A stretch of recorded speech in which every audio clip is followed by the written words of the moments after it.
Hello everyone, and a beautiful weekend to you all.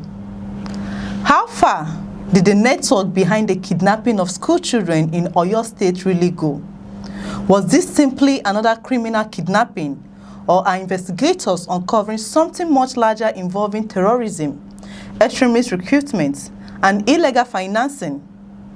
Those are the questions emerging after the federal government filed a sweeping 10-count charge against 3 men accused of participating in the adoption of school children and teachers in Oyo State.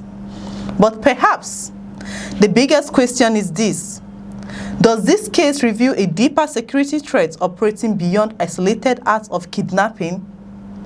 Nigeria's battle against kidnapping has entered another critical phase after the federal government formally charged 3 suspects with terrorism-related offenses linked to the adoption of school children and teachers in Oriri local government area of Oyo State. The charges filed before the Federal High Court in Abuja go far beyond kidnapping alone. Prosecutors have accused the defendants of terrorism, conspiracy, concealment of terrorist activities, incitement, terrorist training, and even illegal gold mining allegedly used to support unlawful activities.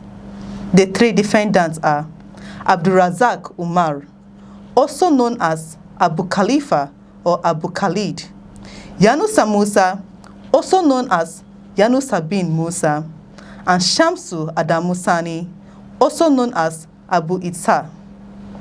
According to court documents, all 3 men are from Suleja local government area of Niger State. Prosecutors allege that between January and May 2026, they conspired with the 3 other individuals identified as Mohammed Sani, Jibril Mohammed, and Ibrahim Kabab to kidnap school children and teachers in Oyo State. The government alleges that this conspiracy violated provisions of the Terrorism Prevention and Prohibition Act 2022. According to the charge sheets, investigators believe the 3 suspects did more than simply participate in planning. The federal government alleges that they actively assisted the kidnapping operation by aiding those identified as the alleged masterminds. Prosecutors also claim the defendants possessed information about the identities and activities of the alleged organizers, but deliberately failed to report that information to security agencies. Those allegations form separate counts of concealment under Nigeria's anti-terrorism laws. Perhaps the most serious allegation in the case concerns alleged links to a prescribed terrorist organization. Prosecutors claim that on or about June 2, 2026, the 3 defendants professed membership of Darussalam, which the government described as an affiliate of Jamaatul Ansaru Muslima fi Biladi Sudan, commonly known as Ansaru. Ansaru remains a prescribed terrorist organization under Nigerian law. If proven in court, the allegation will significantly raise the gravity of the case beyond conventional kidnapping offenses. The charge sheet contains even more specific allegations against the first defendant, Abdulrazak Umar. According to prosecutors, he allegedly operated a WhatsApp group titled "The Oneness of Allah is a Foundation of Peace." The government alleges that the platform was used to provide training and instructions to terrorists and to encourage members to engage in terrorist activities. These allegations form the basis of additional charges under both the Terrorism Prevention and Prohibition Act and the Cybercrime Prohibition, Prevention and Related Matters Act. At this stage, these remain allegations presented by the prosecution and have not been tested in court. Investigators have also included an entirely separate allegation involving illegal mining. Prosecutors accuse Abdulrazak Umar of unlawfully mining gold between 2024 and 2026 in the Chaza area of Suleja local government area without legal authorization. While the mining allegation is distinct from the kidnapping charges, its inclusion has attracted attention because authorities in recent years have repeatedly expressed concerns that illegal mining can generate revenue for organized criminal groups and armed networks operating across parts of Nigeria. Whether that connection exists in this particular case will ultimately depend on the evidence presented before the court. The case demonstrates how security investigations increasingly extend beyond the immediate crime itself. Modern counter-terrorism investigation often seeks to establish whether criminal acts are linked to broader support structures, including recruitment, financing, logistics, and communication networks. That appears to be the direction prosecutors are pursuing in this matter by combining kidnapping allegations with accusations involving terrorist membership, online activities, and financial offenses. At this point, however, it is important to distinguish allegations from proven facts.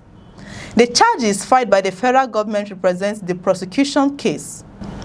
The defendants have not been convicted, and under Nigerian law, they remain presumed innocent unless and until the allegations are proven beyond reasonable doubt in court. The judicial process will determine whether the evidence supports the government's claims or whether the defendants will successfully challenge the accusations against them. According to a security source familiar with the investigation, the 3 suspects are expected to appear before the Federal High Court after investigators concluded work on their case. The same source indicated that investigations are continuing into other individuals believed to be connected with the alleged network. Authorities say they remain committed to carrying out a comprehensive investigation before deciding whether additional suspects should also be charged. The prosecution comes at a time when attacks on schools remain one of Nigeria's most disturbing security challenges. Over the past several years, mass kidnappings involving students and teachers have generated national outrage, disrupted education, and left many families living in fear. The federal government has repeatedly pledged to strengthen school security while intensifying operations against criminal and terrorist groups responsible for such attacks. Bringing suspects before the court represents one part of that broader effort to ensure accountability and discourage future attacks. As this high-profile case moves through the judicial system, many Nigerians will be watching closely. Will prosecutors present evidence capable of proving the alleged terrorist links? What role, if any, did the alleged online activities and illegal mining play in the wider investigation? And could this prosecution expose a much larger criminal network operating across multiple states? Those answers will only emerge during the trial. What is already clear, however, is that the federal government is treating the alleged kidnapping of school children not merely as a criminal offense, but as a potential national security matter. The outcome of this case could therefore have significant implications for Nigeria's continued fight against terrorism, kidnapping, and organized crime. Share your thoughts in the comment section below. If you find this report informative, kindly like, share, and subscribe for more news reports. I'm Chidera Isu. Thanks for watching. We'll see you in the next report.